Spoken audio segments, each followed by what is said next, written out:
Un roi, chapitre 9. Lorsque Salomon eut fini de construire la maison de l'Éternel, le palais royal et tout ce qu'il avait désiré faire, l'Éternel lui apparut une deuxième fois, comme il lui était apparu à Gabaon. L'Éternel lui dit, J'exauce la prière et la supplication que tu m'as adressée, je consacre cette maison que tu as construite pour y établir éternellement mon nom, et j'y aurai toujours mes yeux et mon cœur. Quant à toi, si tu marches devant moi comme l'a fait ton père David, avec un cœur intègre et avec droiture, en accomplissant tout ce que je t'ai commandé, si tu respectes mes prescriptions et mes règles, j'affermirai pour toujours ton autorité royale en Israël, comme je l'ai déclaré à ton père David lorsque j'ai dit, Tu ne manqueras jamais d'un successeur sur le trône d'Israël. Si en revanche vous vous détournez de moi, vous et vos descendants, si vous ne respectez pas les commandements et les prescriptions que je vous ai donnés, mais que vous allez servir d'autres dieux et vous prosterner devant eux, j'éliminerai Israël du territoire que je lui ai donné, je rejetterai loin de moi la maison que j'ai consacrée en l'honneur de mon nom, et Israël sera un sujet de proverbe et de raillerie parmi tous les peuples. Si important qu'ait été ce peuple, toute personne qui passera près de lui sera dans l'étonnement et sifflera. On dira, c'est parce qu'ils ont abandonné l'Éternel, leur Dieu, qu'il avait fait sortir leurs ancêtres d'Égypte, parce qu'ils se sont attachés à d'autres dieux, se sont prosternés devant eux et les ont servis. Voilà pourquoi l'Éternel a fait venir tous ces malheurs sur eux. Au bout de 20 ans, Salomon avait construit les deux maisons, la maison de l'Éternel et le palais royal. Alors, comme Hiram, le roi de Tyr, lui avait fourni autant de bois de cèdre et de cyprès, ainsi que d'or, qu'il l'avait voulu, le roi Salomon lui donna 20 villes situées en Galilée. Hiram sortit de Tyr pour voir les villes que lui donnait Salomon, mais elles ne lui plurent pas. Il dit, Quelle ville m'as-tu donné là, mon frère? Et il les appela pays de Kabul, nom qu'elles ont conservé jusqu'à aujourd'hui. Hiram avait envoyé au roi plus de 3,5 tonnes d'or. Voici ce qui concerne les hommes de corvée que le roi Salomon enrôla pour construire la maison de l'Éternel et sa propre maison, ainsi que Mio, la muraille de Jérusalem, Hatsor, Megiddo et Gézer. Le pharaon, le roi d'Égypte, était venu s'emparer de la ville de Gézer, l'avait incendiée et avait tué les Cananéens qui y habitaient. Puis il l'avait donnée pour dot à sa fille, la femme de Salomon. Salomon reconstruisit alors Gézer, Beth-horon-Labas, Baalat et Tadmor, dans la région désertique du pays. Il construisit aussi toutes les villes qui lui servaient d'entrepôt, les villes destinées à accueillir les chars, celles réservées à la cavalerie, ainsi que tout ce qu'il lui plut de construire à Jérusalem, au Liban et sur tout le territoire dont il était le souverain. Il y avait toute une population, issue des Amoréens, des Hittites, des Phéréziens, des Héviens et des Jébusiens, qui avaient survécu et qui ne faisaient pas partie des Israélites. Leurs descendants étaient restés après eux dans le pays, parce que les Israélites n'avaient pu les vouer à la destruction. Salomon les enrôla comme esclaves pour la corvée, statut qui leur est resté jusqu'à aujourd'hui. En revanche, Salomon n'employa pas les Israélites comme esclaves, ils étaient des hommes de guerre, ses serviteurs, ses chefs, ses écuyers, les commandants de ses chars et de sa cavalerie. Les chefs des officiers désignés comme responsables des travaux pour Salomon étaient au nombre de 550. Ils avaient autorité sur les ouvriers. La fille du pharaon monta de la ville de David jusque dans sa propre maison, celle que Salomon lui avait construite. Ce fut alors qu'il construisit Mio. Salomon offrit 3 fois par année des holocaustes et des sacrifices de communion sur l'autel qu'il avait construit en l'honneur de l'Éternel, et il brûla des parfums sur celui qui se trouvait devant l'Éternel. C'est ainsi que le temple fut terminé.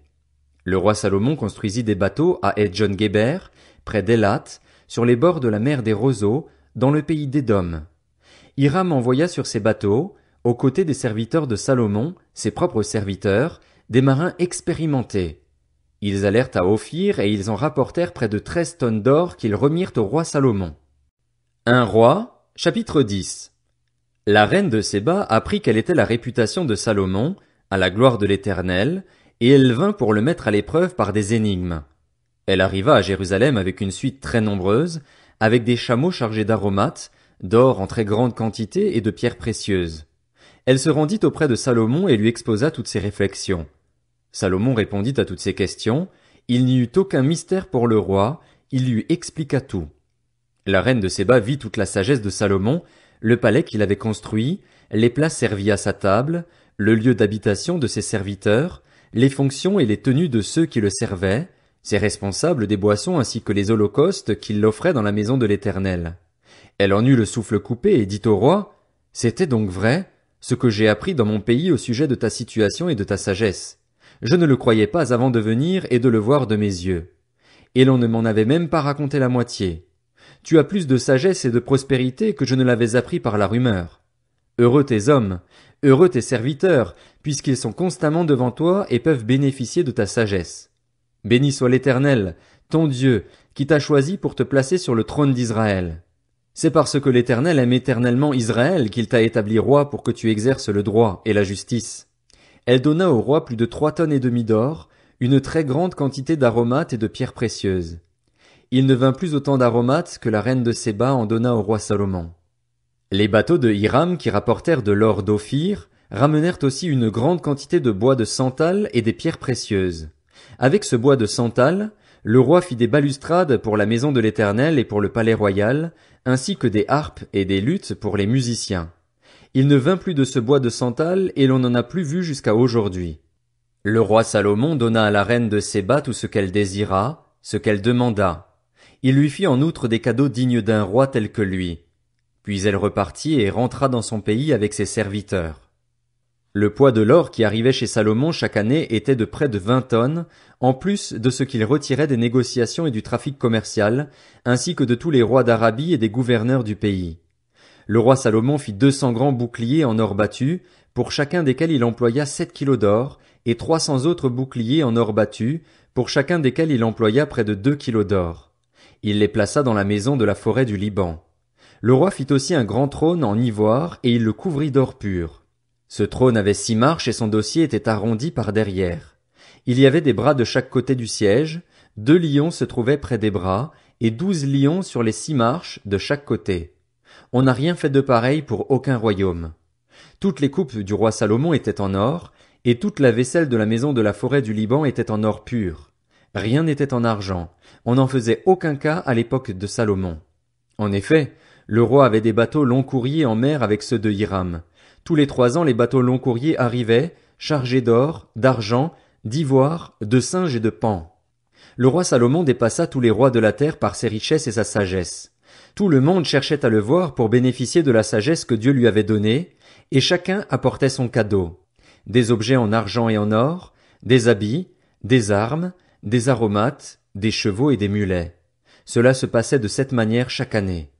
Salomon réunit des chars et de la cavalerie. Il avait 1400 chars et 12 000 cavaliers, qu'il plaça dans les villes où il gardait ses chars et à Jérusalem, près de lui. Le roi rendit l'argent aussi commun à Jérusalem que les pierres, et les cèdres aussi nombreux que les sycomores qui poussent dans la plaine. C'était en Égypte que Salomon achetait ses chevaux.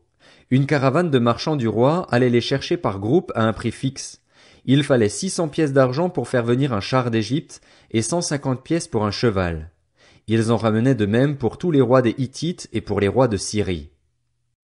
Un roi, chapitre 11. Le roi Salomon aima beaucoup de femmes étrangères, en plus de la fille du Pharaon. Des Moabites, des Ammonites, des Édomites, des Sidoniennes, des Hittites. Elles appartenaient aux nations à propos desquelles l'Éternel avait dit aux Israélites, « Vous n'irez pas chez elles et elles ne viendront pas chez vous. Elles entraîneraient certainement votre cœur à suivre leur Dieu. » Ce fut à ces nations que Salomon s'attacha, par amour pour ses femmes. Il eut 700 princesses pour femmes ainsi que 300 concubines, et ces femmes détournèrent son cœur. À l'époque de la vieillesse de Salomon, ces femmes entraînèrent son cœur à suivre d'autres dieux et il ne s'attacha pas sans réserve à l'Éternel, son Dieu, comme l'avait fait son père David. Il suivit Astarté, la divinité des Sidoniens, et Milcom, l'abominable dieu des Ammonites. Salomon fit ce qui est mal aux yeux de l'Éternel et il ne le suivit pas pleinement, contrairement à son père David.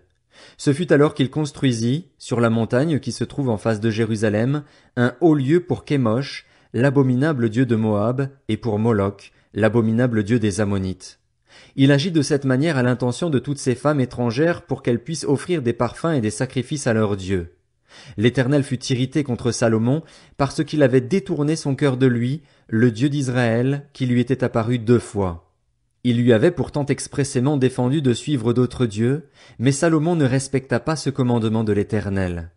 L'Éternel dit alors à Salomon, « Puisque tu as agi de cette manière et que tu n'as pas respecté mon alliance ni les prescriptions que je t'avais données, je vais t'arracher la royauté et la donner à ton serviteur.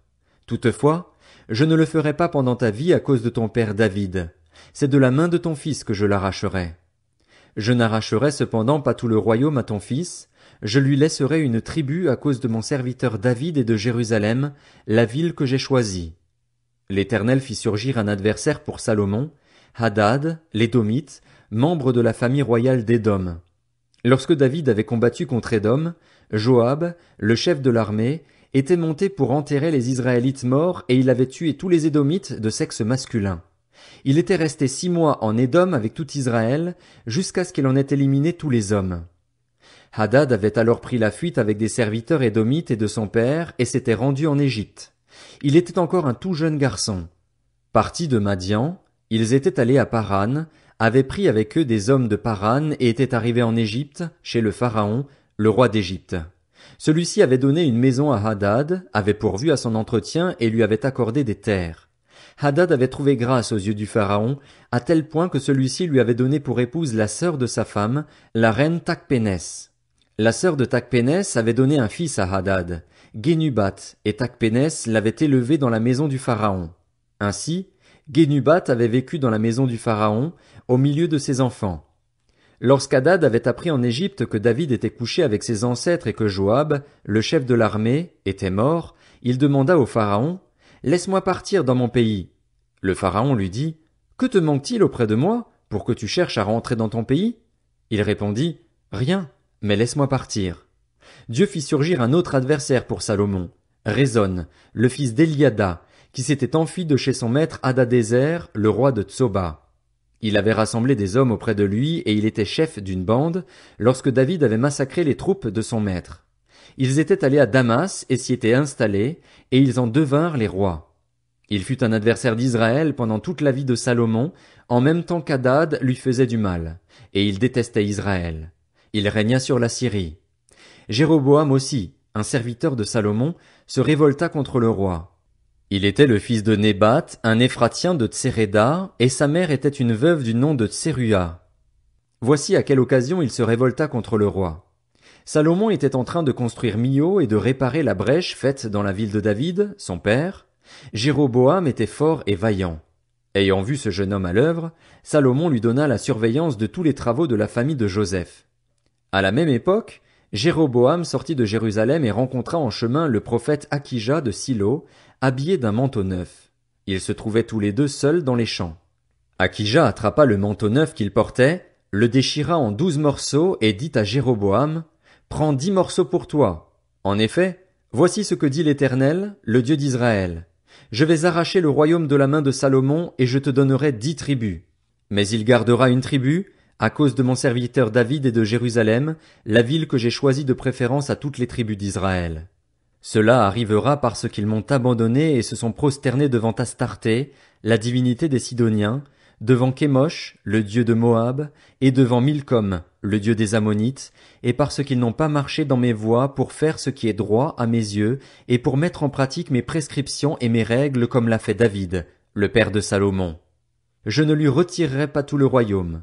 En effet, je le garderai comme prince tout le temps qu'il vivra, à cause de mon serviteur David, que j'ai choisi et qui a respecté mes commandements et mes prescriptions. En revanche, je retirerai le royaume à son fils et je t'en donnerai 10 tribus. Je laisserai une tribu à son fils afin que mon serviteur David ait toujours un successeur devant moi à Jérusalem, la ville que j'ai choisie pour y établir mon nom. Je vais te prendre pour que tu règnes sur tout le territoire que tu voudras et tu seras roi d'Israël. Si tu obéis à tout ce que je t'ordonnerai, si tu marches dans mes voies et si tu fais ce qui est droit à mes yeux, en respectant mes prescriptions et mes commandements comme l'a fait mon serviteur David, je serai avec toi, je te construirai une maison stable, comme j'en ai construit une à David, et je te donnerai Israël. J'humilierai ainsi la descendance de David, mais ce ne sera pas définitif. Salomon chercha à faire mourir Jéroboam, mais il se leva et se réfugia en Égypte vers Shishak, le roi d'Égypte. Il resta en Égypte jusqu'à la mort de Salomon. Le reste des actes de Salomon, tout ce qu'il a accompli et sa sagesse, Cela est écrit dans les annales de Salomon. Salomon régna 40 ans à Jérusalem sur l'ensemble d'Israël. Puis il se coucha avec ses ancêtres et il fut enterré dans la ville de son père David. Son fils Roboam devint roi à sa place.